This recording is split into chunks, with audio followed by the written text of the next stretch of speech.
Good morning, everyone. All right, very good.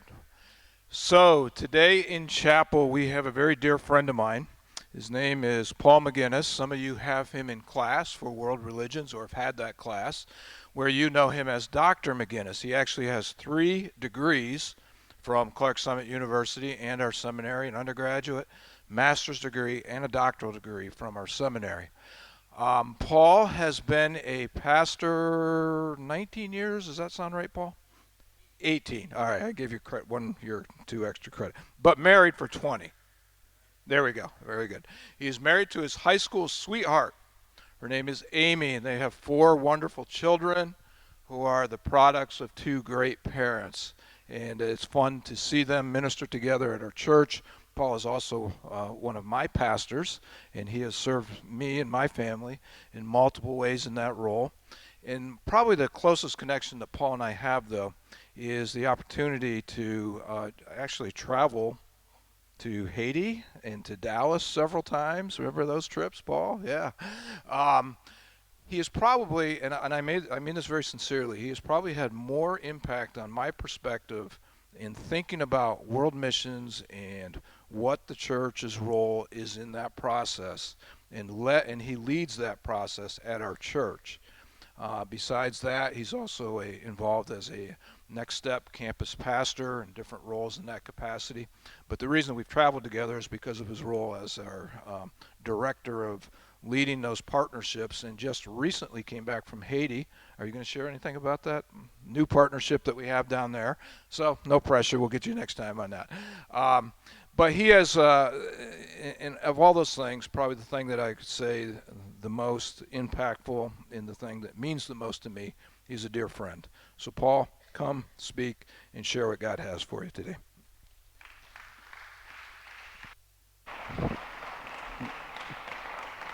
Thanks, Dr. Higley. So when I was a student here, my freshman year, I sat in chapel just like you, and my freshman year I would take notes. I had a little notebook, and I was a little bit of a nerd, and but would want to track with the speaker, would want to steal a good outline now and then. So I'm taking notes in chapel one day as a freshman, and I remember this because it was a little bit controversial. It was one of those speakers and one of those talks that, that it created a buzz afterwards, and the seniors were all riled up because stuff they had learned in theology class, and then they're telling the freshmen. So it created some buzz. So maybe that's why I remembered it. So a year later, my sophomore year, that same speaker came back and spoke again in chapel. And I lean over to my girlfriend at the time, and she wasn't here freshman year. And I'm like, oh man, he was here last year, gave this message. It kind of, generated some debate. And I still had the same notebook. I was still using that. I flipped back, was like, oh yeah, he started with this story and then this. And I kid you not, the speaker started with the same story, and he gave all the same points, and he told all the same illustrations and the same jokes, and you got to be kidding me. Like, we've heard all this before. You have one shot to come back and speak in chapel, and you're going to do the same thing? And I have a little confession that that's how some of you are going to feel today. But only if you're among the crowd that was at Parker Hill a few weeks ago. I don't get to speak at Parker Hill all that often, but a few weeks ago I got to speak at Parker Hill, and I understand that it was right as your semester was getting started, and some of you were at Parker Hill that weekend. And I know that I run the risk of being the duplicate guy, because I want to share some of the same thoughts today. But as I wrestled with that, and I thought, you know what, I don't know how many of you were there, but I really felt like what Jesus shares in Matthew chapter 7 is what I needed to hear as a student, and I think it's what God wants me to share with you. And so for some of you, it's certainly going to be some repeat information, but maybe that's on purpose. Maybe you haven't quite put into practice what God wants, and so I'll just tell you right up front that this is not my only message. Come on, so if I'm back again, I promise I won't do this one, but this is going to sound a little familiar to those of you that were with us at Parker Hill. But it's one of those stories where we get to jump to the very end. Do you ever wish, as you're starting something, do you ever wish you could just jump to the end of it? I'm sure you feel that now as we're starting this semester, and you're like, man, I can't wait till Christmas break. I can't wait till this is over, and we're just beginning, right? Or some of you are seniors, and you're saying, one more year, right? I can't wait till we can get to the end of this year. Some of you are engaged or dating or planning to get married. Oh, I can't wait till we get to the end of this season and move on to that season. And we get a chance to do that today Because we're going to look at the Sermon on the Mount, Jesus' most famous sermon, the most famous sermon in all of history. But what we're going to get to do is jump to the end and see what is the point as he ties it all together after 3 chapters of his profound insight and timeless wisdom. How does Jesus tie that together? How does he punctuate it? What's his call to action at the very end? And before we get right there, just a quick question. What would you say is the difference between the conclusion of one of Jesus' sermons and the conclusion of one of my sermons? What would you say is the difference between those two? It's real easy. Jesus' conclusion comes too soon, and mine cannot come soon enough. You know what I'm saying? I mean, I get you, right? Jesus stops talking, and people wish he would keep talking. I, on the other hand, and those of you that were with me last night, you know, I keep talking, and people just wish I would stop talking. And so that is one of the many things that separate me and Jesus, and I can't apologize enough for that, right? But I don't know any other way. I grew up in a pastor's house. My dad was a pastor for 35 years. I've been a pastor since the day I graduated, actually before I even graduated from seminary, right here. So it's all I know. And I'll let you in on a little secret. And those of you that are pastors or soon to be pastors, here's a trick for you. Do you know what a pastor means when he says in conclusion? Right? Like as a pastor starts wrapping up his message, and you can just mark this down. Like if you ever hear a pastor say that, just start your timer, because what a pastor means when he says in conclusion is absolutely nothing. Right? That means nothing to him. It just is filler, right? So in conclusion, let's move on.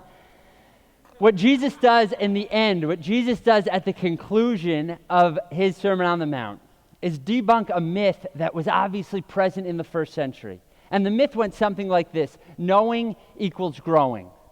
Knowing equals growing. Right? The religious elite of that day, they thought that the more we know about the Torah, the more that we know about the Old Testament law and the prophets and the Psalms, the more we know about that, the closer we will be to God. And so we need to study that. We need to know those commandments inside out. We need to have it memorized. And many of them did have the entire Old Testament memorized, or at least the first 5 books, the books of Moses, they would have it memorized. Because the way that you got to know God more is by knowing what God said. Knowing equals growing. And I have a feeling that that myth is still alive and well in Christianity today. And I've been in settings just like you. I'm a product of 12 years of Christian school education, you know, growing up from 13 years, from kindergarten through 12th grade, then 4 more years at Baptist Bible College, undergraduate, 3 more years at seminary for a master's, 3 more years for a doctorate. So I'm a product of this. I'm a product of an environment that values knowing.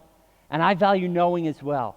But sometimes we get caught in a trap and we think that the key is knowing what God's Word has to say. It's having a lot of information. It's having a good spiritual IQ, if you will. It's paying attention to those things. And we assume that knowing equals growing. And if that were true, then the guy that would have changed the world is this guy, Chris Langan. Chris Langan has become the face of genius in America today.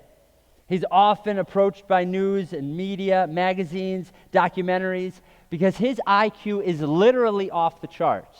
They've given him IQ tests, and they actually cannot measure how high his IQ is. Well higher than Einstein's, well higher than any we've seen in recent history. His IQ is literally off the charts, too high to measure. At 6 months, he was speaking. Those of you that don't have kids don't realize that's a big deal. My kids are barely speaking now, and they're in their teenage years. At 6 months, he was speaking. At 3 years old, he taught himself how to read by listening to the radio and following along stuff that was being read. When he went to school as a child, his school-age years, he could go into a class where they were about to give a test on foreign language.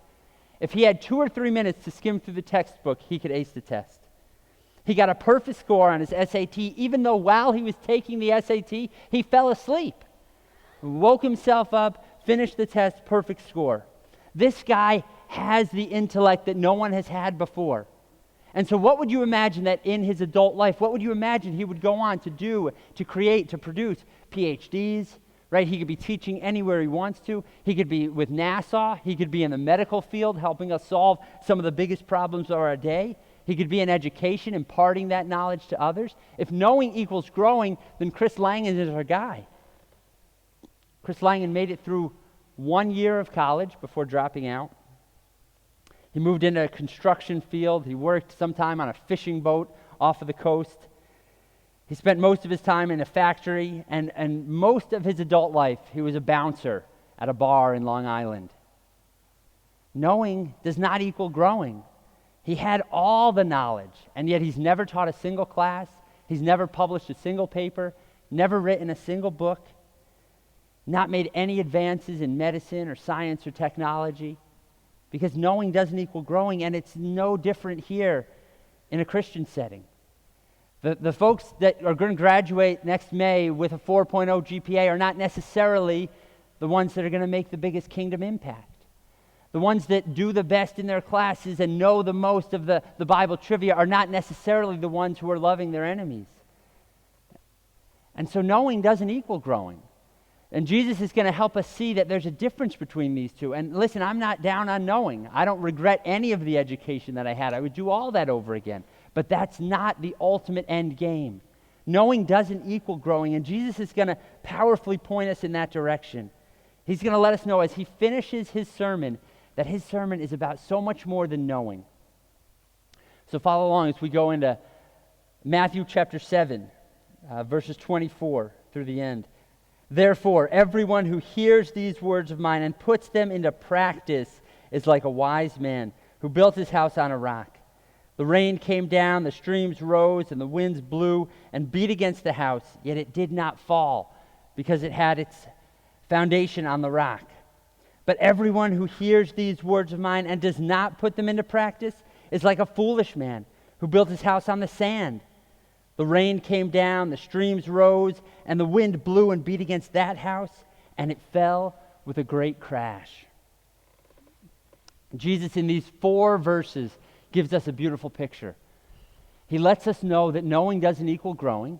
He tells us a very simple story about 2 builders, 2 storms, and yet 2 drastically different outcomes.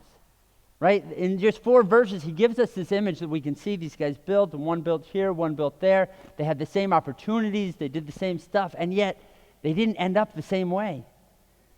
But before we look at what separated them, before we look at what was different between these 2 guys, I want you to see what was the same. What did they have in common? They had a lot in common. Both of these builders heard. Both of them heard the same thing. You can see it in both of these verses. Everyone who hears these words of mine, Jesus repeats it twice. He says it in both verse 24, and then he says it again in verse 27, verse 26 rather. One of them hears my words, and then he goes and builds, and he builds one house. The other one hears my words, and he goes and builds. So the difference wasn't what they were hearing. They were both hearing the same thing. They both built houses, didn't they? Verse 24 and verse 26, the wise man who built his house, and there was a foolish man who built his house. So they both heard, they both built, and then they both experienced storms. Verses 25 and 27 are exactly, word for word, the same.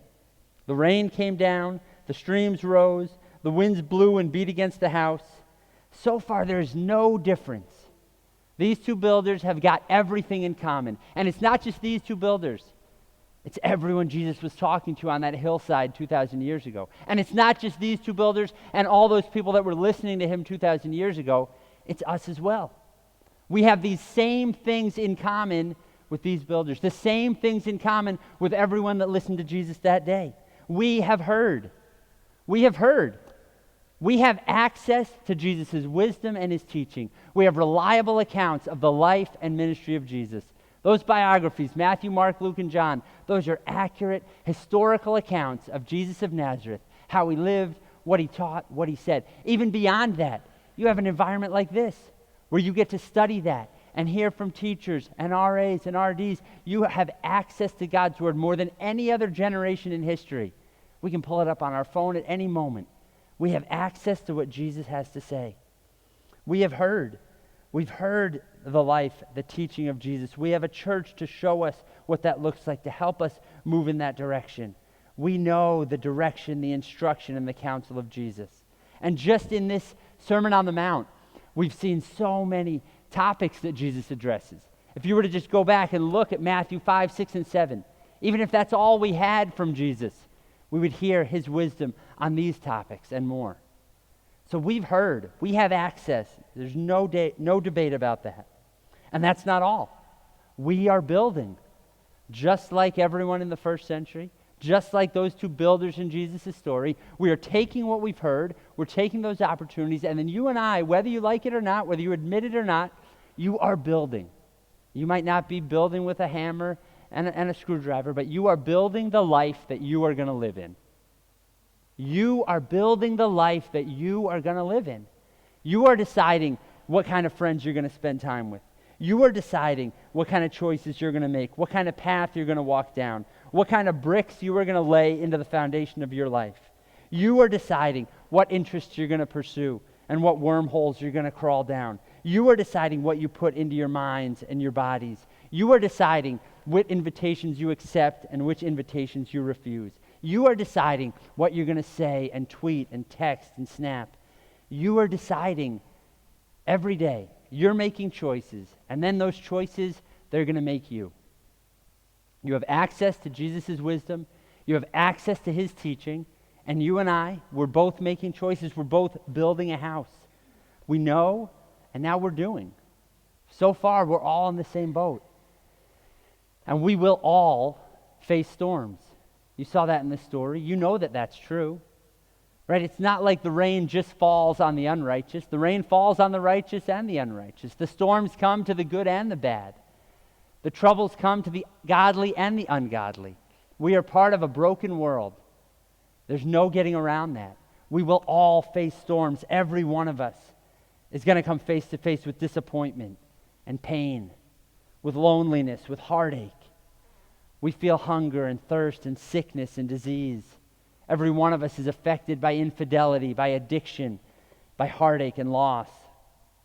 We all face storms, regardless of what decisions you make, regardless of what house you're building, regardless of what you've heard.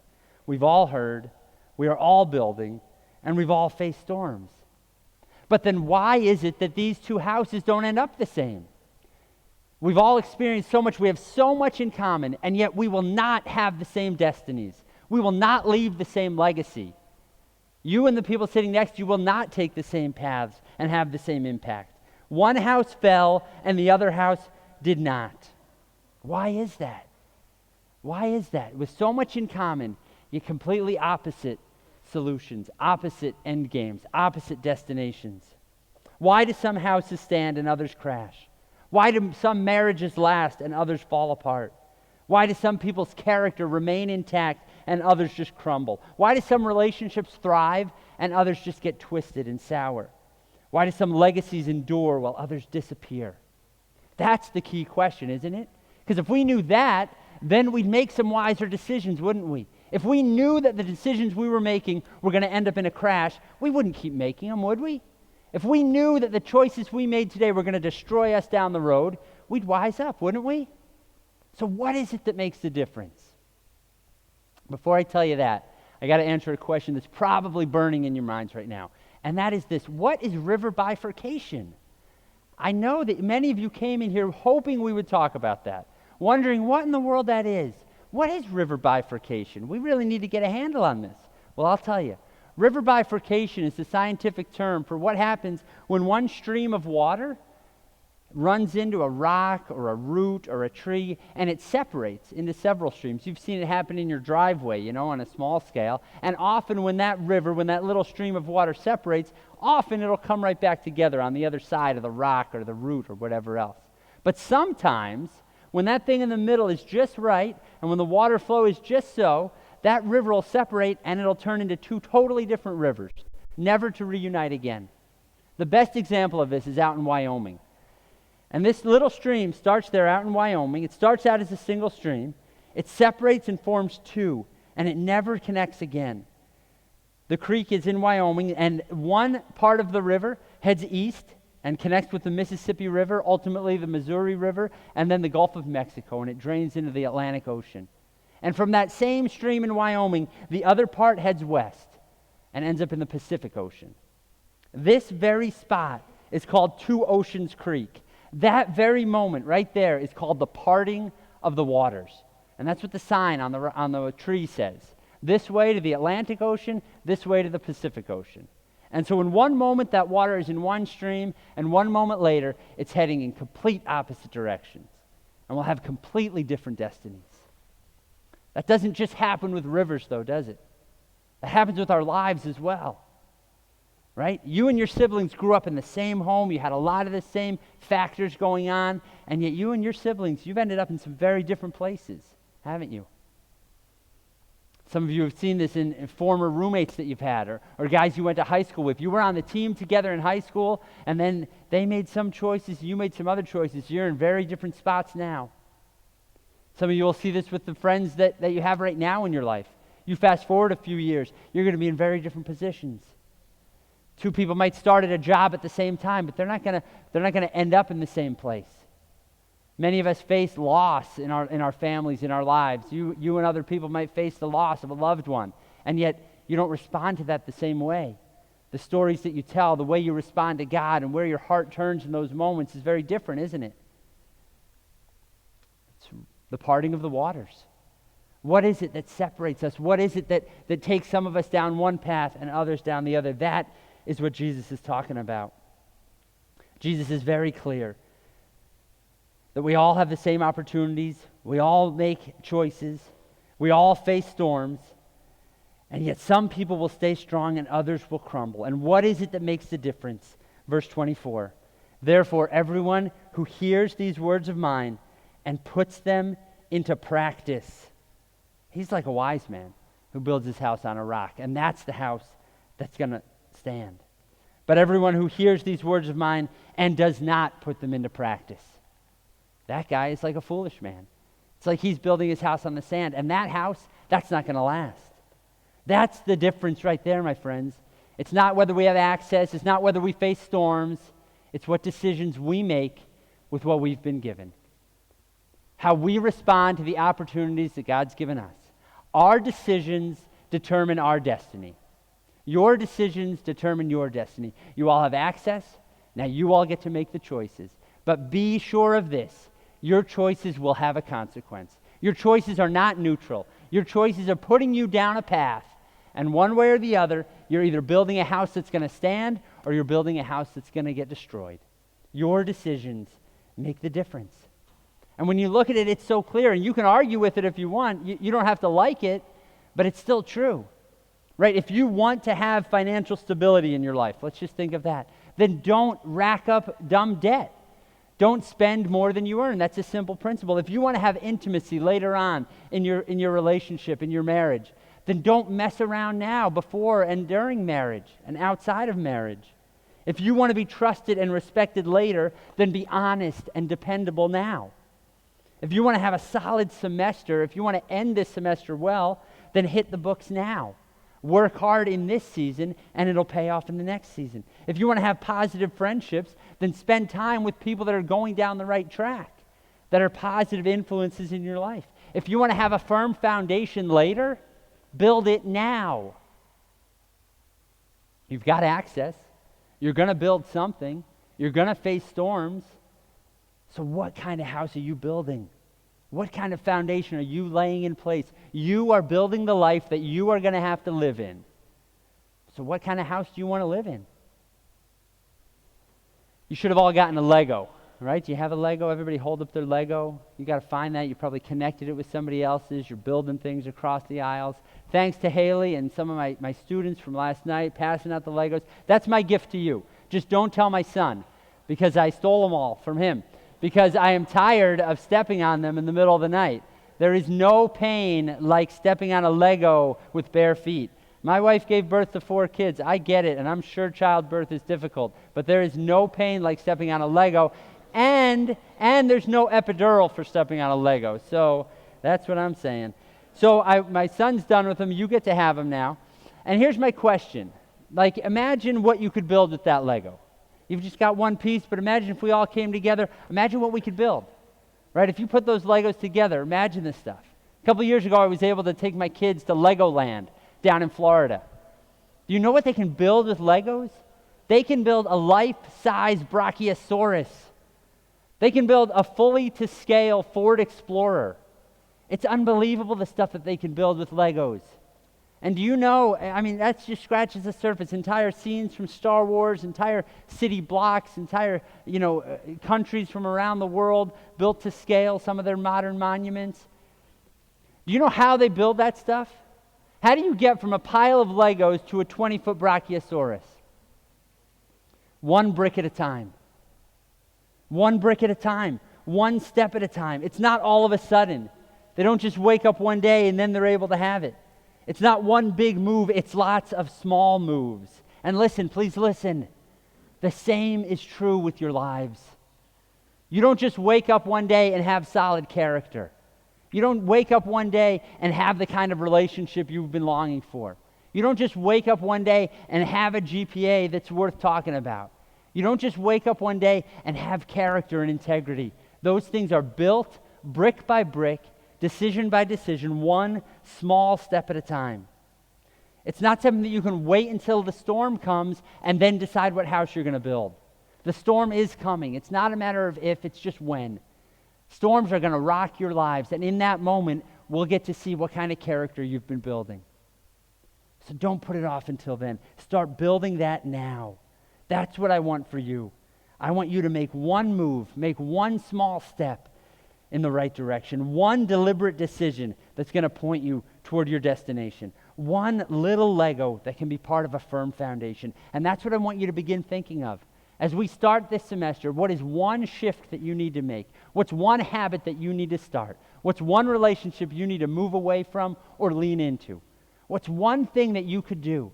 Don't underestimate that one thing. That one Lego built next to another, and then another, and then another is going to make a difference.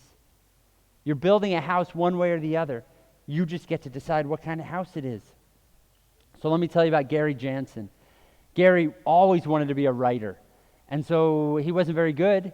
He didn't know where to start. And so he just decided to take 1% of each day and devote it to writing. Do you know how much 1% of 24 hours is? 14 minutes and 24 seconds. Let's just round it up to 15 minutes. 15 minutes a day. It's roughly 1% of your day. And Gary just said, you know what, for the next year, I'm going to write for 15 minutes a day. I can do that.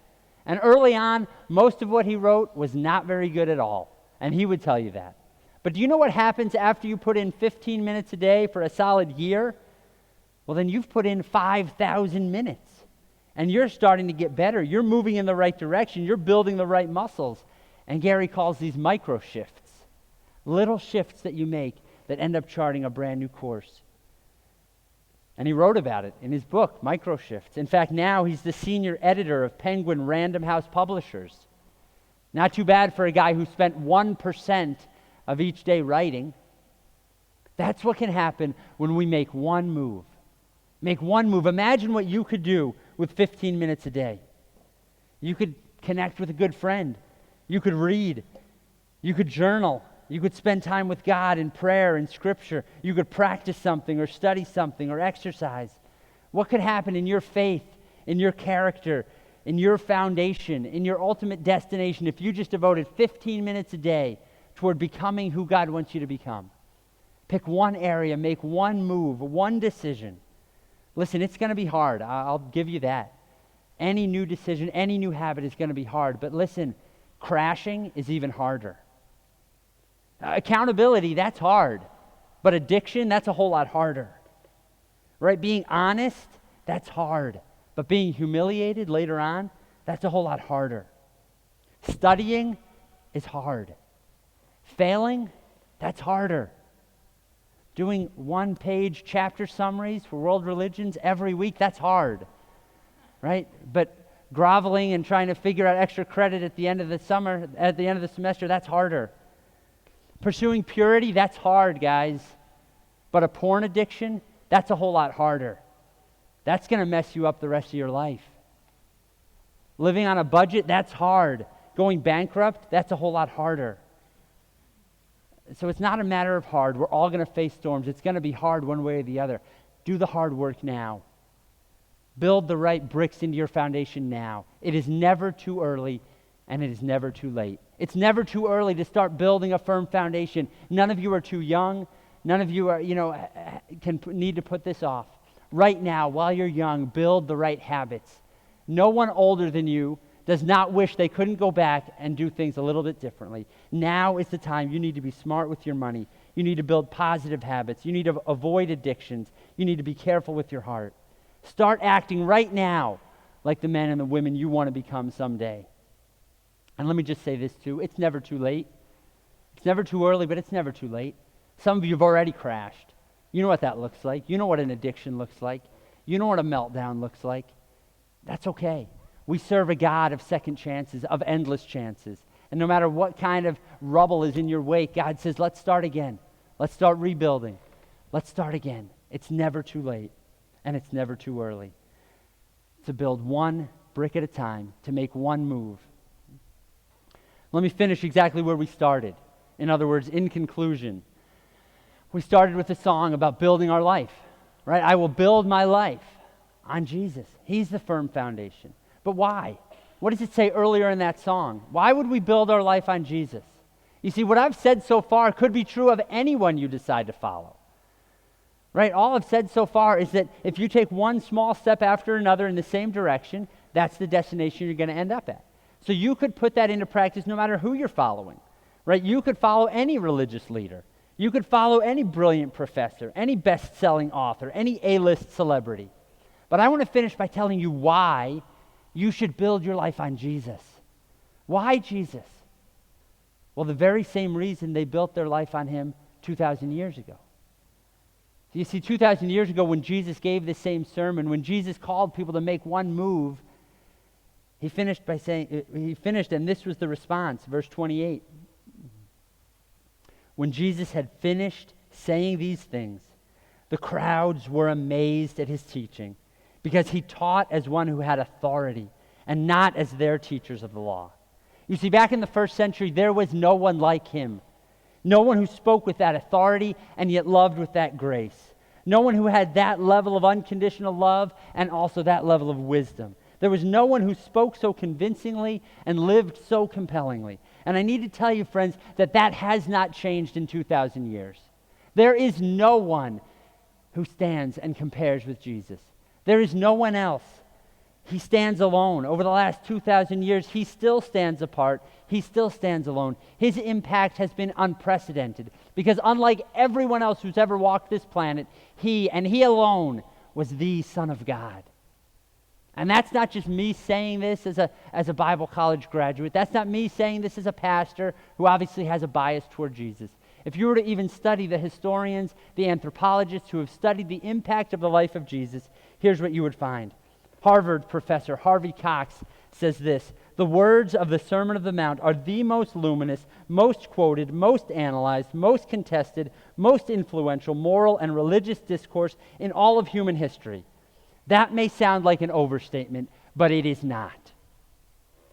Yale historian Yaroslav Pelikan wrote this: regardless of what anyone may personally think or believe about him, Jesus of Nazareth has been the dominant figure in the history of the Western culture for almost 20 centuries.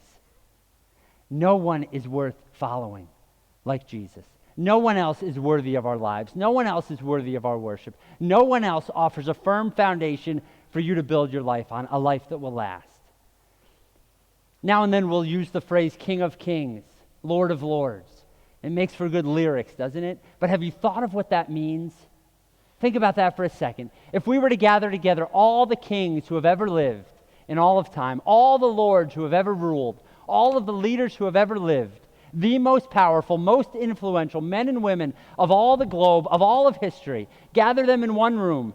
If Jesus shows up, he is above all of them. He is the King of kings. He is the Lord over all those lords. His impact, his wisdom, his love, and his life stands alone. He is unique. He is worth following, and there is no second option. Build your life, a life that will last, one brick at a time, by following this carpenter, the Son of God, Jesus of Nazareth.